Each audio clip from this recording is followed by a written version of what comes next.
बोधिसत्व महामानव परमपूज्य भारतीय संविधानाचे रचिते भारतरत्न डॉक्टर बाबासाहेब आंबेडकर यांना विनम्र अभिवादन करते।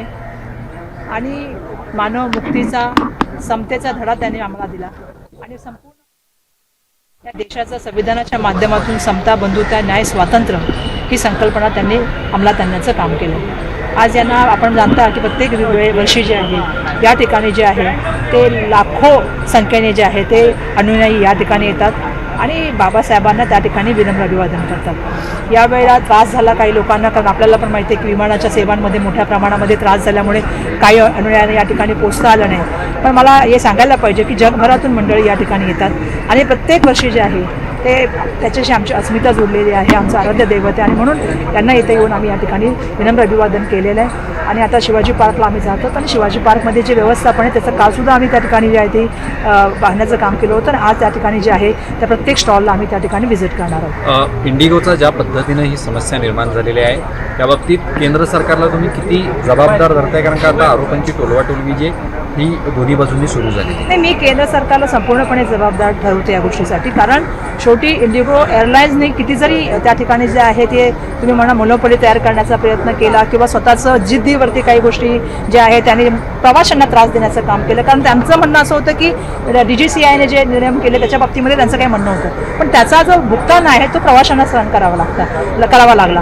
आणि सगळ्यात महत्त्वाची गोष्ट जी आहे त्याच्यामध्ये केंद्र सरकारने किंवा एव्हिएशन मिनिस्ट्रीने किंवा त्या ठिकाणी असलेल्या जे आपल्या एअरपोर्ट ऑथॉरिटी आहे त्यांनी कुठल्याही तऱ्हेची रहिवाशांना मदत केली नाही, त्यांच्याशी कुठल्याही तऱ्हेचा संवाद केला नाही। तुम्ही जर काल बघितला असेल तर ज्यावेळी तुम्ही आपण त्या टर्मिनल T2 आणि T1 वर गेलो तेव्हा त्या ठिकाणी जे सगळे बसले होते यात्रीगण त्या सगळ्यांमध्ये जे आहे आपण बघितलं तर मोठ्या प्रमाणामध्ये संभ्रमाची भावना होती की आमचं पुढे होणार काय।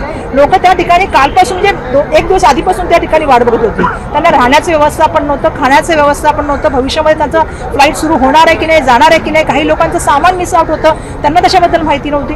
त्यामुळे या संदर्भामध्ये कुठेतरी क्लॅरिटीची बोलणारी, संवाद करणारी काही मंडळी त्या ठिकाणी येण्याची आवश्यकता होती, पण दुर्दैवाने आम्ही बघितलं की कुठल्याही तऱ्हेचं व्यवस्थापन जे आहे किंवा एव्हिएशन मिनिस्ट्रीकडून सुद्धा काही उत्तर आलेलं नाही किंवा एक बाईट झाली नाही की बाबा लोकांशी संवाद करणारे की आम्ही हे प्रयत्न करतोय, हे संपणार आहे आणि याच्यामुळे जे त्रास, त्यामुळे मला वाटतं लोकांना जो नाहक त्रास झालेला आहे त्याच्यासाठी केंद्र सरकार जेवढे इंडिगो कंपनी जबाबदार आहे तेवढंच केंद्र सरकार सुद्धा जबाबदार आहे, तेवढंच एव्हिएशन मिनिस्ट्री जबाबदार आहे आणि तेवढ्याच प्रमाणामध्ये जर आपण बघितलं तर एअरपोर्ट ऑथॉरिटी सुद्धा जबाबदार आहे, कारण त्यांनी काहीच व्यवस्थापन नव्हतं केलं।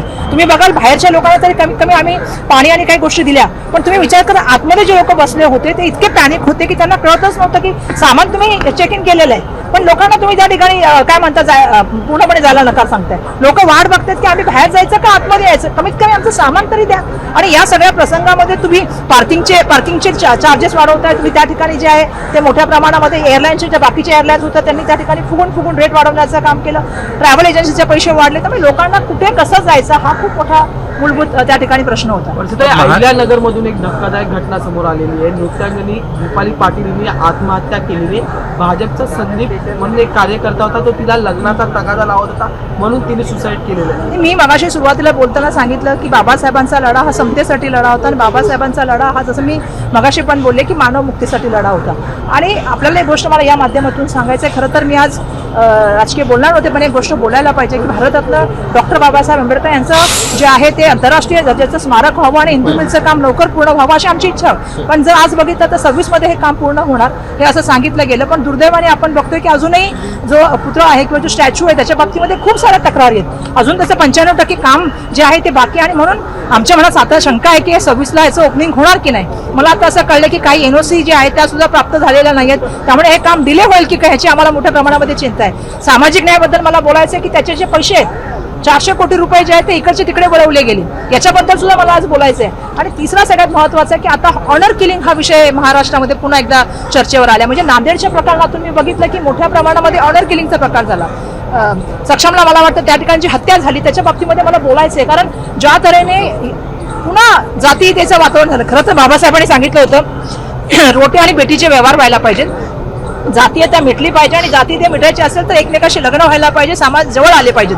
पण दुर्दैवाने आपण आता बघतोय की समाजामध्ये त्या ठिकाणी जातीय तणाव निर्माण करण्याचं वातावरण चाललंय, धर्माचं राजकारण त्या ठिकाणी चाललंय. आणि म्हणून मला अपेक्षा आहे की जसं बाबासाहेबांनी देशाच्या संविधानात सांगितलेलं की समता, बंधुता, न्याय, स्वातंत्र्य.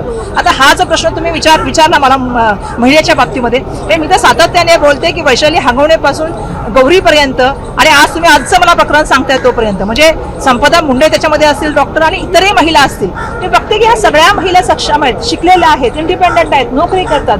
आणि मग अशा महिलांच्या बद्दल काय म्हणतात ती साशंकता आलेली, त्यांची हत्या झाली की त्यांनी आत्महत्या केली.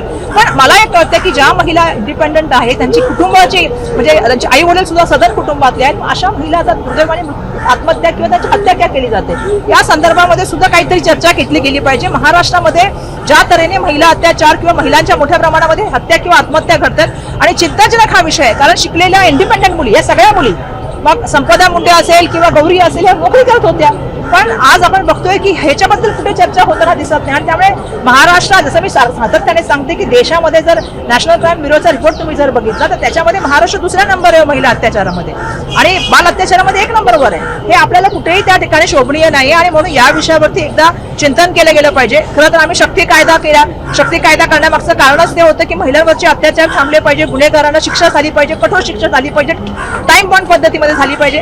पण दुर्दैवाला होताना दिसत नाही आणि शक्ती कायदा आपल्याला माहिती आहे की किती वर्षापासून त्या ठिकाणी पडू नये. अपेक्षा करते की राज्याचे मुख्यमंत्री, कारण तो एक मताने विधानमंडळामध्ये मंजूर झाला होता, राज्याचे मुख्यमंत्री जे आहे त्यांचं दिल्लीमध्ये वजन असं ऐकलंय मी, त्यांनी आपलं वजन वापरावं आणि तो कायदा मंजूर करून घ्यावा. महायुतीच्या अनुषंगाने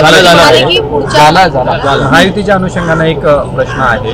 महायुतीला तह केला जातोय की जे महायुतीचे घटक 3 महत्वाचे पक्ष आहेत यांनी अंतर्गत पक्षप्रवेश द्यायचा नाही. मला असं वाटतंय की आता सगळं चव्हाट्याला आल्यानंतर त्याचा काय पक्षप्रवेश घ्यायचा नाही, तेवढी भांडणं झाली, 2 तारखेपर्यंत युती टिकवापर्यंतच्या गोष्टी झाल्या, इलेक्शन कमिशनपर्यंत ज्या ठिकाणी आहे त्या ठिकाणी तक्रारी केल्या आणि कशामुळे भांडणं झाली, रस्त्यावरती राडा झाला ठाण्यामध्ये.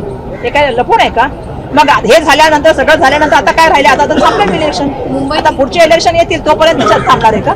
मग पुढचं इलेक्शन आलं की पुन्हा सुरू होईल. महाराष्ट्रातील 10,000 विद्यार्थ्यांना जर्मनीत नोकरी देणार असा शासन निर्णय कधी सुरू होणार आहे?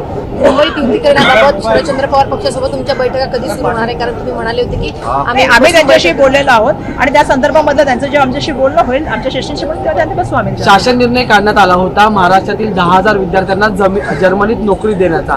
अद्याप त्याच्यावर एकही मुलगा किंवा एकही विद्यार्थी जर्मनीत पोहोचला नाही.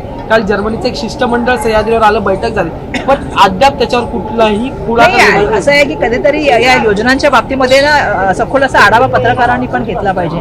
म्हणजे लाडक्या बहिणीपासून ते या योजनांपर्यंत, म्हणजे पूर्वीच्या काळामध्ये मुलांना सामाजिक न्याय विभागाच्या माध्यमातून ट्रेनिंग दिलं जायचं. कधी गाड्याचं शिकवण्याचं ट्रेनिंग, ड्रायव्हिंगचं शेअर यायचं, कधी त्यावेळेला ब्युटी पार्लरचे कोर्स जायचे. असं पण एक वेळेला होतं की एअर होस्टेसच्या कोर्ससाठी सुद्धा जे मोठ्या मोठ्या इन्स्टिट्यूट आहेत त्याच्या बाबतीमध्ये सुद्धा करार झाला होता. आता आपण बघतोय की सामाजिक न्यायाचं स्कॉलरशिप मिळत नाहीये, मी मगाशीच उल्लेख केला, आणि बजेट जे आहे ते इतरत्र वळवलं जातं आणि मोठ्या प्रमाणामध्ये आज सामाजिक न्यायाच्या स्कीम सगळ्या ठप्प पडलेल्या आहेत. माझं तर म्हणणं आहे की जी महामंडळ आहेत, मग आपल्याला माहिती आहे की इतर संत रविदास महाराजांचं महामंडळ आहे, महात्मा फुले महामंडळ आहे, कधीतरी यांचं अण्णाभाऊ साठे महामंडळ आहे, यांचा पण काहीतरी अभ्यास करा.